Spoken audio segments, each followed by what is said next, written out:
Daniel Reed was a name no one ignored.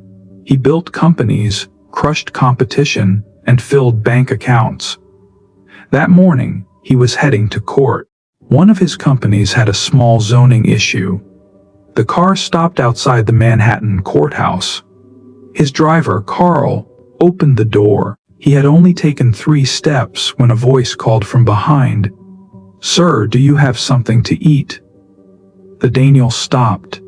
The voice was small, but tired, not scared, just tired.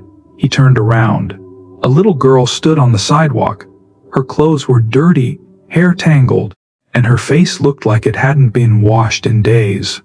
She was maybe 7 years old. Daniel stared at her. She didn't look like a beggar. No story, no drama, just a simple request, standing in the cold, hungry. "I haven't eaten since yesterday," she said. Daniel looked around. People were rushing past. No one cared. Even the security guards were ignoring her. He asked, "Where's your mom?" The girl pointed toward the edge of the street. Daniel looked. A woman was sitting against the wall, wrapped in a blanket. Her eyes were half closed. She looked sick. Daniel stood there for a moment. A security officer on the steps called out, "Mr. Reed, they're waiting for you inside." Daniel looked toward the courthouse. Then at the girl. Then he walked toward the woman. "Mom?" he asked. The woman slowly opened her eyes. Her voice was cracked. "We're okay?" "You don't look okay." She tried to sit up. "Just tired. Lost my job 2 months ago. Been sleeping on benches. Shelters are full." Daniel took out his phone and messaged Carl, "Bring the car back. We're not going in." He took the girl's hand and led them to the curb. Carl pulled up immediately. No questions asked. They got in. "Where to?" Carl asked. "Food first." Carl found a diner 3 blocks away. They sat in a booth at the back corner. Nobody paid much attention, but the waitress hesitated before approaching. Daniel's tone made her come over right away. The girl ordered pancakes and juice. Her mother asked for tea and toast. They ate like they hadn't had food in days. Daniel didn't touch his own plate. When they were done eating, he asked the woman, "What's your name?" "Nicole." "And your daughter?" "Lena." Daniel nodded. "Where will you stay tonight?" Nicole shook her head. Daniel told Carl, "Hotel. Clean, comfortable, even if it's expensive." Nicole protested. "We don't take charity." "You're going." After that, she stayed quiet. At the hotel, Daniel paid for a week in advance. He handed over his card at the reception and said, "Whatever they need, charge it to me." He stepped outside. It had started to rain. Carl asked, "Back to the office?" Daniel paused for a moment. "Nung." He got in the car and sat in silence. "Take me to Brooklyn, where the shelters are." Carl glanced at him, surprised. "You sure?" "Goo. Ooh." They reached a city shelter. The place was already full. Families were lined up outside. Kids sat on bags. A woman was crying. A man was yelling, asking for a bed for his son. Daniel stepped out of the car. He didn't tell anyone who he was. Just walked inside. The smell hit first. Then the noise. Children crying, coughing, chaos, staff running around. He asked a volunteer, "How many people sleep here?" "More than we can handle," she said. "We turn people away every night." "Why?" "No space. No funding. No help." "What do you need?" She looked at him like he was joking. "Beds, food, supplies, staff, everything." Daniel pulled out a business card. "Call this number tonight. I'll fund it." She looked at the card. Daniel Reed, the tech guy. "Yes." She held the card like it might disappear. Daniel got back in the car. Carl didn't ask anything. They drove in silence. Two at his penthouse, Daniel sat alone. No TV, no music, just silence. He looked at the expensive furniture, the tall windows, the food in the kitchen no one had touched. He thought of Lena. Opened his laptop and typed, "How many homeless children in New York?" The answer, more than 100,000. He stared at the screen, opened the spreadsheet from last quarter's profits. The 118 million. He closed the laptop. Next morning, he called his assistant. "I'm stepping away from work for a while." She panicked. "What? Why?" "Personal project." She started listing meetings, but he had already hung up. He called a real estate agent, found a building near the Bronx, big, empty, for sale. "I'm buying it," he said. "Would you like to see it?" "No, just close the deal." Called contractors, had it cleaned, installed bathrooms, kitchens, beds. He named the place, Lena House. No sign, no press, no logo. Hired teachers, cooks, nurses, paid them above market rate. Within 2 weeks, families were living there, eating, sleeping, recovering. Daniel gave no interviews. Didn't want attention. He just kept showing up. One day, Lena came running when he walked in. She was clean now, smiling, holding a book. "I'm learning to read," she said. Daniel sat beside her. "That's wonderful." "I'm going to be a teacher," she said. "Like Miss Anna." "You definitely will," he replied. Nicole showed up too. She looked healthy now. "How can I ever thank you?" she asked. "No need." She asked, "Why did you help us that day?" Daniel stayed silent for a moment, maybe because I'd never helped anyone before. Weeks went by. His company started to notice. The stock dropped slightly. Investors began asking questions. He didn't care. He visited shelters across the city, bought more buildings, started job programs, daycares, schools, quietly. One night he stood outside Lena House. A new family arrived. The father had wrapped his child in a towel. Daniel handed them blankets himself, got back in the car, took a deep breath. Carl asked, "Back to work tomorrow?" Daniel nodded. "I've already started working." Daniel Reed's name was still on the building, still on the boardroom door, but he hadn't walked into that office in 3 weeks. His phone buzzed with calls he didn't answer. Emails piled up unread. People wondered if he was sick, or on vacation, or having a breakdown. He wasn't. He was in the Bronx, standing in a cold hallway, listening to a woman explain how her daughter hadn't eaten since Sunday. The little girl was sitting on the floor with a teddy bear in her lap. She smiled when she saw Daniel, like they were friends already.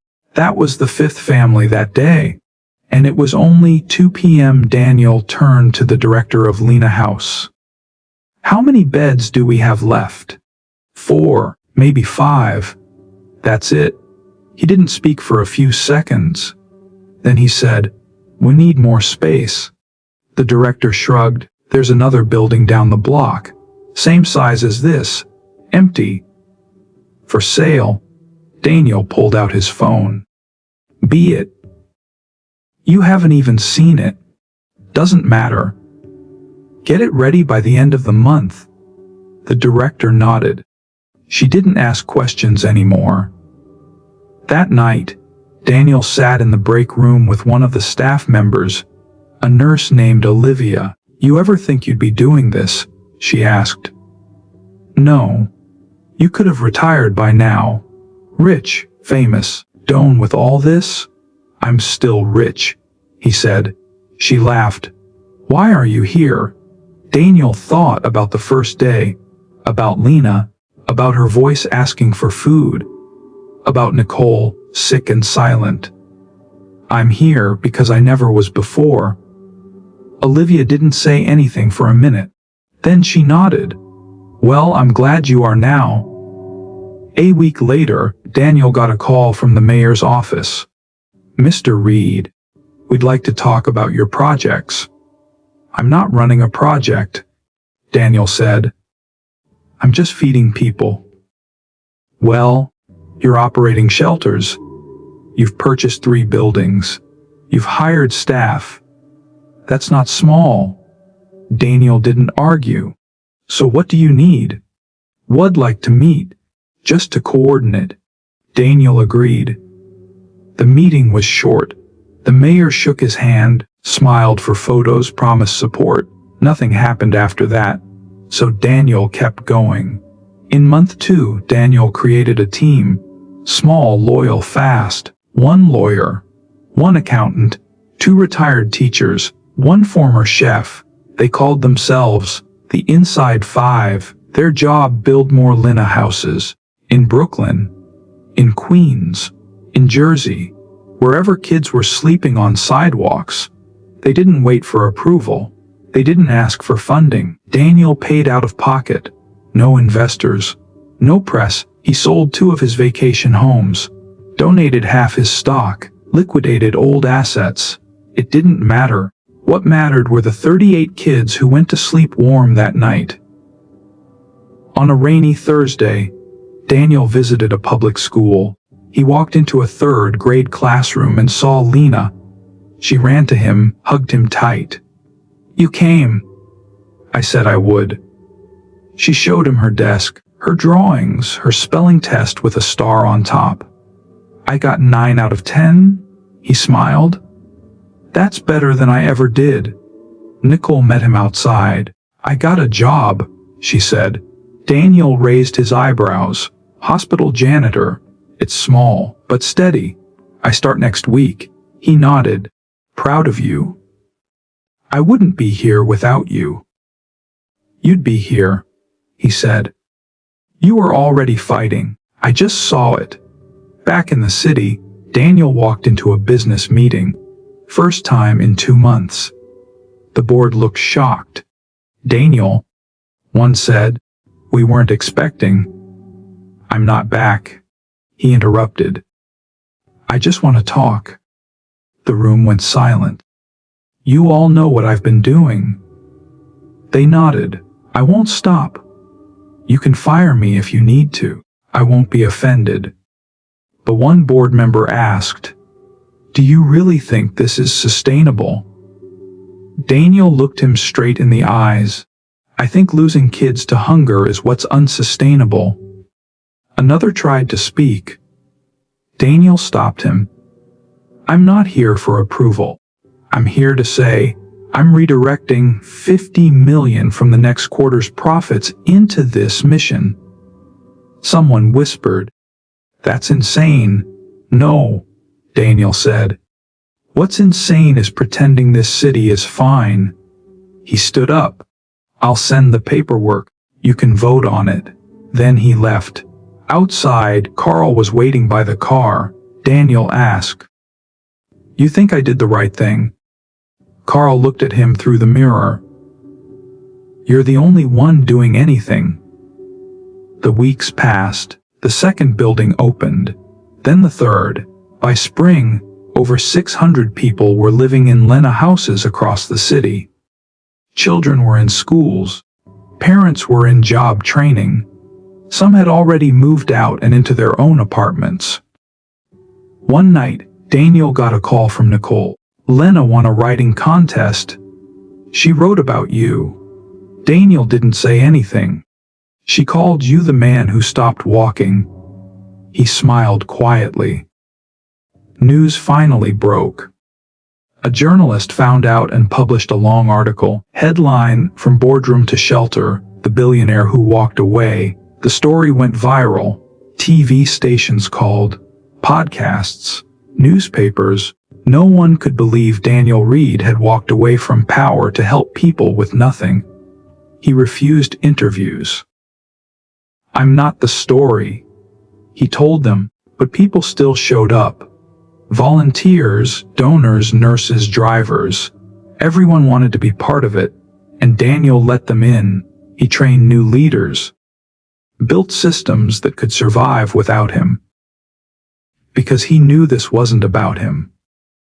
1 year after that morning at the courthouse, Lena stood in front of a small crowd. She read her winning essay. "One day I asked a man for food. I thought he would ignore me. Everyone else did, but he didn't. He stopped. And then everything changed." Daniel stood in the back, tears in his eyes. The room was silent. Then Lena smiled and said, "He gave me pancakes. Then he gave me hope." That same day, he visited a shelter in Harlem. A boy named Justin, about 10 years old, showed him a drawing he made. It was a picture of a man handing food to a child. "This you?" Justin asked. Daniel looked at it. The man had gray hair and a kind smile. "Maybe," he said. Justin grinned. "You kinda look like a superhero?" Daniel laughed softly. "Not even close." The boy looked serious for a second. "You saved my mom." Daniel's voice was quiet. "She saved herself. I just helped her stand back up." That night Daniel couldn't sleep. He sat by the window, staring at the street below. He remembered his own childhood clearly now. He was born in Chicago. His dad worked 2 jobs. His mom cleaned offices at night. They barely made rent. Some months, they didn't. He remembered his mom crying in the kitchen. His dad silent for hours. Cold winters. Empty cabinets. One night they were evicted. Daniel was 8. His brother was 6. They lived in the back of an old Toyota for a month. Then a church helped them into a small apartment. He remembered the feeling of walking into a warm room again. He remembered how it felt to sleep in a real bed after so long. He'd promised himself that day he'd never be poor again, and he kept that promise. But somewhere along the way, he forgot the people who still were. The next morning, Daniel drove back to the shelter in Queens. He didn't bring a camera. No announcements. Just him. He asked the manager, "Can I sweep the hallway?" She looked surprised but handed him a broom, so he swept. Later, he served dinner. He sat with kids and listened to their stories. A girl talked about living in a laundromat for a week. A boy told him he used to sleep in the subway. Another said he hadn't seen his dad in 4 years. Daniel listened. He didn't talk about business or money or stocks. He just listened. One of the volunteers asked him, "Why are you really doing this?" Daniel said, "Because I know what it's like to be forgotten." At home, he opened an old notebook. Inside were business goals from years ago. IPO targets, merger plans, lists of people to beat, strategies to grow. He tore the pages out, wrote 3 new goals. 1. Feed every child who goes to sleep hungry. 2. Shelter every parent with no place to take their kid. 3. Make this city remember what kindness looks like. He pinned the page to his fridge. One day, a man in a suit waited for him outside Lena House. "You Daniel Reed?" "Wes." The man handed him a legal document. "You're being sued." Daniel looked at the paper. It was from a real estate firm. The claim: Daniel was illegally operating housing without formal licensing. He laughed. "Of course." The man shrugged. "Just doing my job." Daniel read the paper again. The lawsuit wasn't about law. It was about pressure. Someone wanted him to stop. He didn't. He called his lawyer and said, "Fight it. You'll lose investors." The lawyer warned, "I don't need investors." At the next city council meeting, Daniel showed up with 3 mothers and 2 kids from his shelters. He didn't give a speech. He let them speak.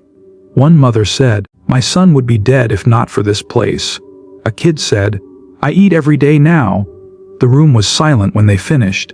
Daniel stood up last. "I was told what I'm doing is illegal. If it is, then maybe the law is wrong." He sat down.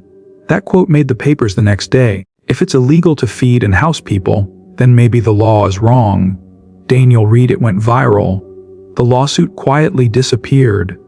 3 months later, Lena House opened in Philadelphia, then in Baltimore. Volunteers called it the Daniel effect. But Daniel kept the focus off himself. "It's not about me," he said again and again. At one shelter, a boy ran to him holding a soccer ball. "Wanna play?" Daniel did. For 20 minutes, they played in the parking lot. The boy's laugh echoed off the buildings. Afterward, the boy asked, "Are you rich?" Daniel smiled. "What do you think?" The boy said, "You're rich because you give stuff away." Daniel nodded. Maybe that's the only kind that matters. That night, Daniel visited Lena and Nicole. Lena was doing homework. Nicole was cooking. Stay for dinner, she said. He sat at the table. They talked about school, jobs, and weekend plans. It felt normal, simple, real. Daniel realized something that hit him deep. This was the life he wanted all along. Not the boardrooms, not the jets, just this. People. Connection. Meaning. After dinner, Lena hugged him. Thanks for everything, Daniel said. You started it. She looked confused. You stopped me that day, he said. And I finally listened. By the end of that year, there were 10 Lena houses. Over funds, 200 people had come through them. 700 were now working. 500 had their own apartments. No one knew how long Daniel could keep doing it, or how far he'd take it.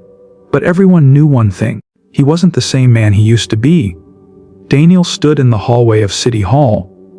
He'd been called in for a private meeting with a government housing official. Another one. He wasn't nervous, just tired. A lot had changed in a year. But one thing hadn't. The system still made it hard for people to care. The door opened. A man in a gray suit stepped out. Mr. Reed, we need to talk. Daniel walked in and sat down. We've been reviewing your housing network, the man said. You've grown fast. Maybe too fast. Daniel folded his arms. Families were sleeping in parks. Should I have waited? The man didn't answer. You're bypassing protocols, building codes, zoning. Daniel leaned forward. I'm saving lives. That your issue? The man hesitated. This city has rules. We can't have everyone doing what they want. Daniel smiled. You mean caring? The man stayed silent. Daniel stood. Do what you have to. I'll keep going. He walked out without shaking hands. Outside, Carl was waiting. Bad news? No, Daniel said. Same news. They drove to a community event at Lena House Fane 5 in Queens.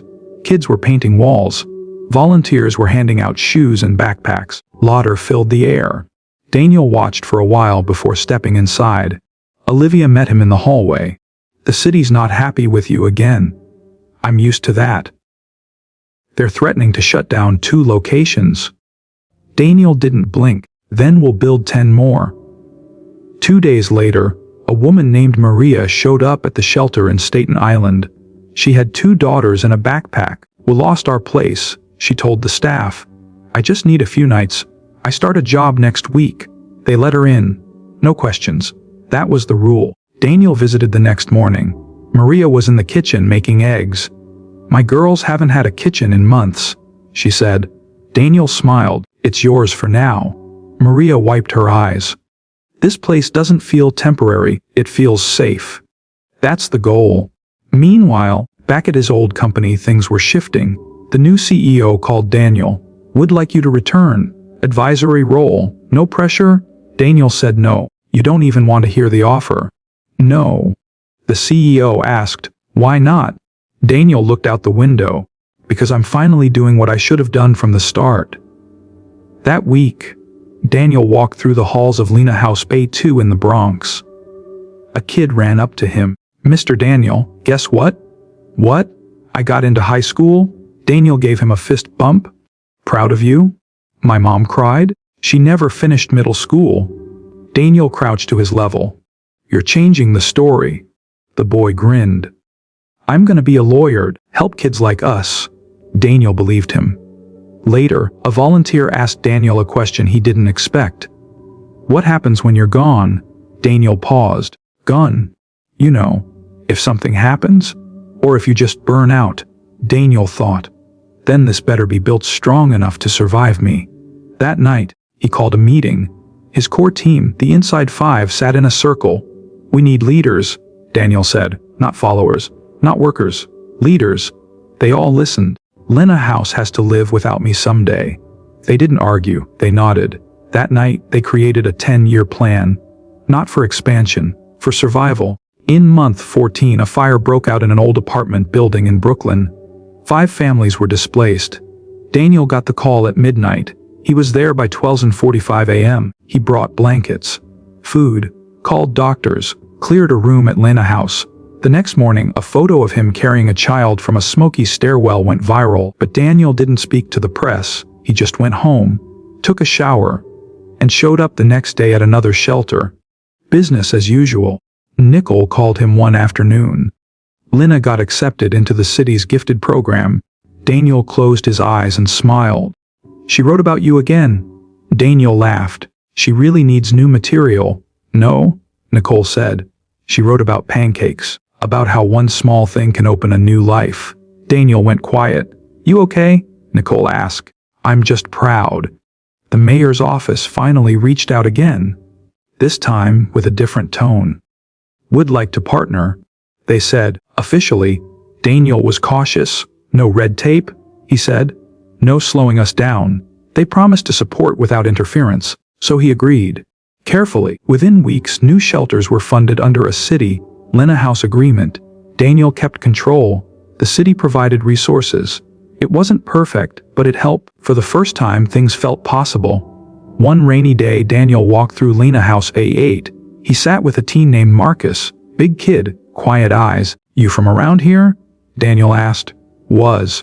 Before we lost everything. What happened? My mom got cancer. She died. Then my uncle kicked me out. Daniel nodded. Marcus looked down.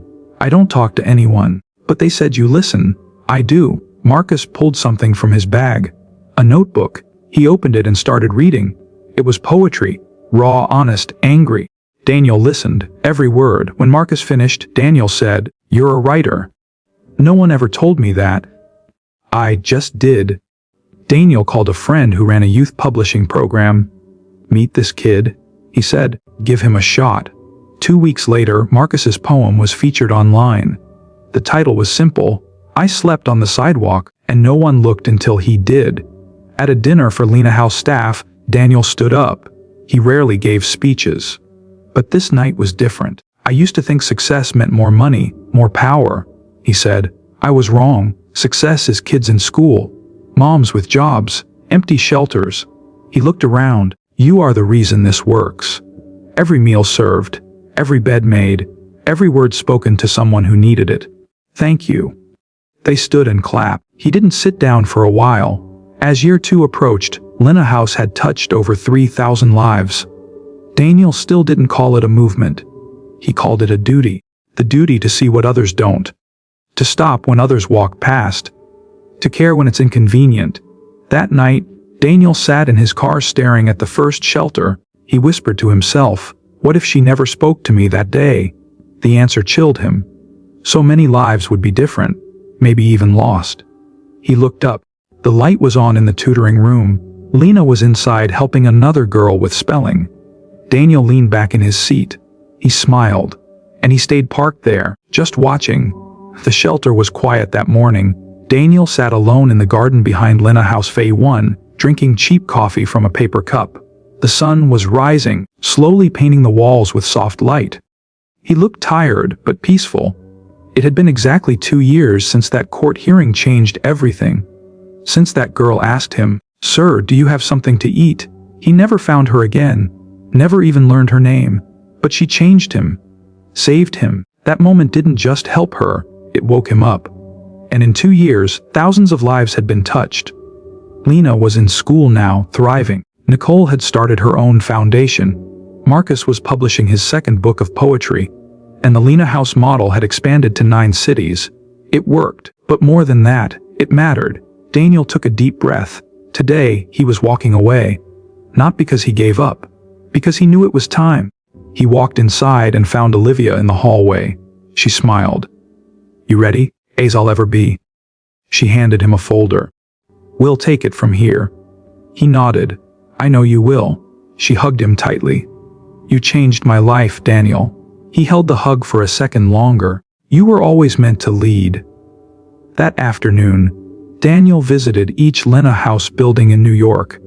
He didn't tell anyone he was stepping down. He just walked in, shook hands, played with the kids, spoke with the cooks, thanked the staff, and left quietly. At Lena House Phase 3, a little boy drew a picture of him, stick figure, big smile, heart on his chest. Daniel taped it inside his notebook. At 6 p.m., a small farewell dinner was held in the kitchen of the original shelter. No press. Just food, laughter, and stories. Nicole raised a glass. To the man who showed us what compassion looks like in action. Daniel smiled. To the team who made it happen. Lena clinked glasses with him. To pancakes. Everyone laughed. After dinner, Daniel stepped outside. The city was buzzing as usual. Sirens in the distance. Kids playing. Music from a nearby apartment. He walked to a nearby bench and sat down. 2 years ago, this same street had broken his heart. Now it filled it. He took out a notebook and started writing. Not a plan, not a business idea, just a message to himself. You mattered. Not because you built shelters, but because you saw people when others didn't. He closed the notebook and sat in silence for a long time. The next morning, the Lena House team woke up to a letter Daniel had sent out to all locations. It read, "Chore. To everyone who made this journey possible. Thank you. This was never about me. It was about them. The kids, the mothers, the men who lost their way and found a bed. You gave your hearts. You gave your time. You showed up when no one else would. Now, I'm stepping back. Not to disappear, but to let others rise. Keep fighting. Keep loving. Keep building. Because this world needs more places where hope is louder than fear." Daniel Reed. Months passed. Lena House didn't collapse. It grew. New leaders stepped in. More shelters opened. People donated more. And Daniel, though no longer at the center, became something bigger, the spark. One day, while traveling through another city, Daniel stopped by a shelter under construction. He wasn't involved, didn't know the team, but he wanted to see. He spoke with a young volunteer who was painting a wall. "You from here?" the guy asked. "No," Daniel replied, "just passing through." The volunteer smiled. "You look familiar." Daniel laughed. "People say that sometimes." They both looked around. "You ever wonder if this makes a difference?" the volunteer asked. Daniel nodded. "Every day." And he looked him in the eye. "It does." Back in New York, a journalist tried to write a piece called "The Man Who Walked Away." They called Daniel several times. He never answered. The article ran anyway. It described how a CEO gave up fortune and fame to feed the hungry. But it missed something important. Daniel didn't walk away. He just stepped aside, so others could walk forward. What we learned. This story began with a man walking into court and seeing something he couldn't ignore: hungry children asking for food. Daniel Reed didn't plan to change his life. He just responded with kindness in one moment. That one moment led to shelters, schools, healed families, second chances, and hope. He didn't save the world. He didn't need to. He saved one person at a time. And that changed everything. So, what do we learn? You don't need power to make change. You need presence. You don't need to fix everything. You need to care about something. One person stopped walking and listened to a hungry child. Look what followed. Your turn if this story touched you. Hit the like button, subscribe to the channel. Real stories that matter. Every week comment below. What did this story teach you? Was there a moment in your life where you could have stopped, but didn't? Or one where someone helped you? Let's talk about it in the comments, because your story might inspire someone else to stop and listen. Thank you for watching.